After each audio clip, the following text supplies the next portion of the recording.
paz do Senhor a todos, sejam bem-vindos a mais uma videoaula do nosso curso básico de teologia para Ministério Infantil. Eu sou o pastor Rogério, pastor da Primeira Igreja de Crianças em Campinas. Esse é um curso oferecido pelo Centro de Treinamento Barak. Nós estamos no módulo Teologia Sistemática, parte 2. Nós estudamos na última aula acerca da doutrina de Deus. Hoje nós vamos falar um pouquinho sobre a doutrina de Cristo, ou Cristologia. Então nós vamos estudar um pouquinho sobre a encarnação de Jesus, o objetivo da sua encarnação e o efeito da sua obra redentora lá na cruz do Calvário. Então nós vamos começar a nossa aula falando um pouquinho sobre o que é Cristologia. A palavra Cristo quer dizer ungido, então Jesus é o ungido de Deus, o escolhido de Deus. Logia, estudo, então Cristologia é o estudo sobre Cristo. Quando nós começamos a estudar a pessoa bendita de Jesus Cristo, nós precisamos começar pelo ponto importante, a sua pré-existência. Nós sabemos que Jesus é Deus como Pai, como Espírito Santo. E para ser Deus, ele precisa ser eterno. Então, muitas pessoas, quando vão ensinar acerca de Cristo, acham que Cristo passou a existir quando ele nasceu lá na manjedoura. Mas a Bíblia Sagrada nos mostra que Cristo sempre existiu, ele é pré-existente. Então, Cristo sempre existiu. Quando nós lemos a Bíblia Sagrada em João, Evangelho de João, capítulo 1, verso 1, diz assim: e o verbo, Jesus, era Deus. E o verbo estava com Deus. João está dizendo o quê? Que Jesus sempre existiu e sempre esteve ao lado do Pai. Então ele é pré-existente, ele existe antes de nascer ali na manjedoura. Então é o primeiro ponto importante. O que Jesus fazia antes de vir ao mundo para morrer por nós na cruz?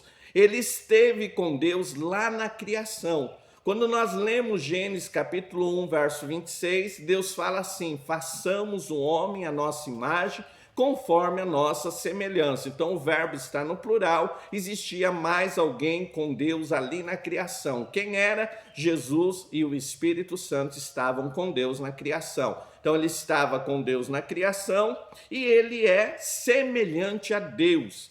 Por ser filho de Deus, ele é semelhante ao Pai. João 3,16 diz assim: porque Deus amou o mundo de tal maneira que deu o seu Filho unigênito. Pastor, o que quer dizer a palavra unigênito? O único da mesma espécie. Então Jesus é filho de Deus, semelhante a Deus, com o mesmo poder, com a mesma divindade de Deus. Então ele é pré-existente e é Deus. Esse é o ponto importante quando estudamos acerca de Cristo. Vamos falar um pouquinho agora sobre a encarnação de Jesus Cristo. Quando o homem peca ali no Jardim do Éden, há necessidade agora de um homem cumprir toda a vontade divina para redimir a humanidade. O que Deus fez? Deus envia Jesus Cristo como homem, ele se encarna, ele deixa aquele estado eterno para se tornar semelhante a nós. Então a encarnação de Jesus Cristo é muito importante para a redenção humana, porque se Jesus não fosse um homem como nós, ele não poderia ter salvo a humanidade. Ele precisava ser um homem perfeito.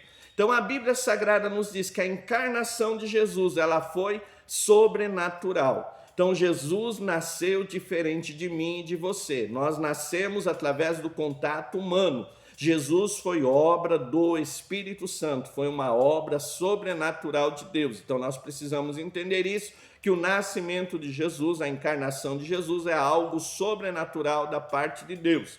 Outra coisa importante, nessa encarnação, Jesus se fez homem como nós. Então, quando Jesus estava aqui na terra, ele abriu mão da sua parte divina, do seu poder divino, para se fazer homem como nós. Como homem, ele teve sono, teve sede, se cansou, sentiu dor. Então, ele era um homem perfeito, não era um Deus com imagem de homem, mas Jesus aqui na terra se fez homem. E o mais importante que a Bíblia diz, sem cometer pecado. Jesus era um homem santo, puro, que podia se oferecer por nós, para morrer por nós, porque ele estava no seu estado perfeito. Objetivo da encarnação. Por que Jesus veio ao mundo, pastor? Qual foi a razão de Jesus deixar a sua glória e estar aqui neste mundo? Primeiro, a Bíblia diz para ser o Senhor das nossas vidas, ser o dono e proprietário das nossas vidas.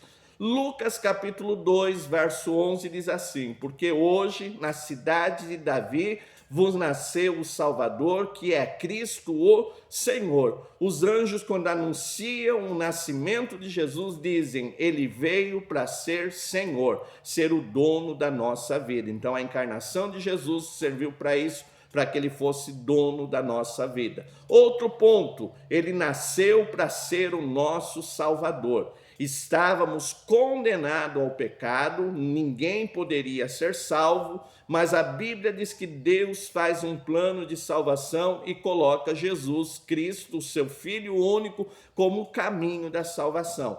Por isso, em João 14, verso 6, ele diz assim: eu sou o caminho. Jesus não é um dos caminhos, mas ele é o único caminho para a salvação do homem.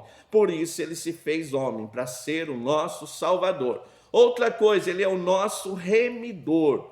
No Antigo Testamento, quando alguém tinha uma dívida e não podia pagar, um parente próximo pagava essa dívida por ele. Jesus fez isso. Nós tínhamos uma dívida com o pecado para com Deus, não podíamos pagar, mas Jesus Cristo veio e pagou o preço da nossa salvação. Pedro fala que não foi com ouro ou com prata, mas através do seu sangue. Paulo diz lá em Colossenses 2:14, ele rasgou a cédula que era contra nós. Aquilo que nos condenava, aquilo que nos oprimia, Jesus rasgou essa cédula e se tornou o nosso remidor.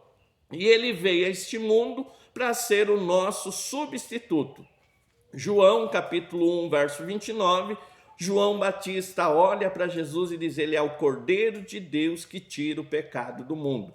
No Antigo Testamento, quando alguém pecava, matava-se um cordeiro perfeito, sem mácula, como substituto, morria pelo pecado daqueles que pecaram. Assim também é Jesus Cristo. Ele veio a esse mundo para morrer pelos nossos pecados. Ele é o Cordeiro de Deus que tira o pecado do mundo. Pastor, qual é o efeito desta obra salvadora realizada por Jesus Cristo? O que Jesus nos deu através da sua morte e ressurreição? Primeiro, o perdão dos pecados. Antes de Jesus Cristo, todos os sacrifícios feitos não eram suficientes para o perdão dos pecados. Mas a Bíblia diz que Jesus é aquele que veio para o perdão dos nossos pecados. Hoje, através da morte de Cristo, nossos pecados são perdoados e, mais do que isso, são apagados pelo poder da morte de Jesus Cristo. Outro efeito da salvação de Jesus: nós nos tornamos filhos de Deus. Muitas pessoas dizem: todos são filhos de Deus. Não, a Bíblia diz que todos são criatura de Deus.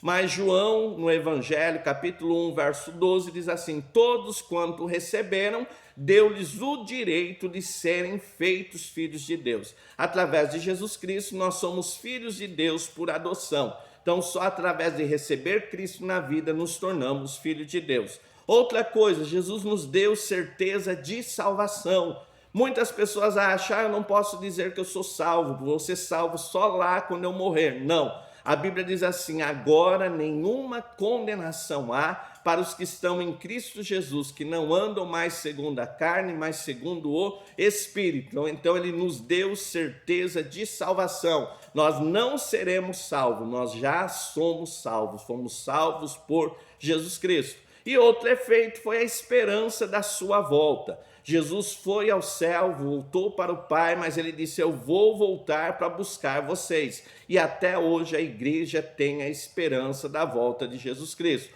Então esse foi o efeito da morte de Jesus Cristo. Se ficou alguma dúvida, tem muita coisa aí na apostila, é só entrar em contato conosco, WhatsApp 19 981 16 80 12. Eu sou o tio Rogério, você que está assistindo esse curso e quer fazer o curso, entre em contato conosco, WhatsApp 19 981 16 80 12, Centro de Treinamento Barak. Essa foi a nossa videoaula 1, parte 2, Cristologia. Deus abençoe a todos em nome de Jesus. Amém.